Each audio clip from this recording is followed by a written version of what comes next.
परत लॉकडाऊन, परत जनता curfew is a clear indication of the failure of the last 4 months of management of Covid.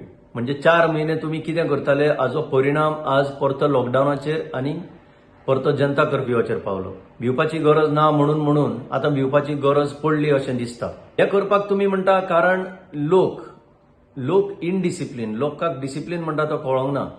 लोक social distancing maintain Kareena, लोक mask घालून भोंवना आणि आपले कमीपण जे आसा ते तुम्ही काय सांगना. जेन्ना तुमकां हॉटेल लॉबी तुमचेर प्रेशर हाडटा म्हणटाले आणि हॉटेल इंडस्ट्री तुम्ही स्टार्ट केली तेन्ना चलताले. बॉर्डर क्रॉस करून तुमचेच लोक आपापल्या मनशांक हाताक धरून भितर हाडटाले तेन्ना चलताले.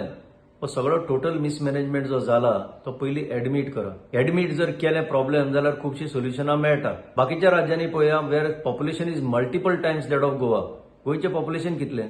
त्या राज्यांनी कोविड मॅनेजमेंट बरे भशेन चलता ही तुमकां खबर आसा. थोडी खालतीकाय घेया आणि पळया. बरें खालतीकाय घेवपाची ना जाल्यार तुमचे बीजेपी सरकार कर्नाटकान आसा तांकां तरी विचारा. तांणी एक प्लॅन करून दवरला लोकां मुखार आणि तो प्लॅन पळोवपाक मेळटा. तांणी एंटिसिपेट केला आतां कितल्यो केसीस वाडटल्यो, by end of the month कितली आमकां कॅपॅसिटी जाय अशें गोंयांक कांय दिसोंक ना. आतां फक्त ब्लेम करपाचे उरलेले ते लोक आणि ते तुमी करता.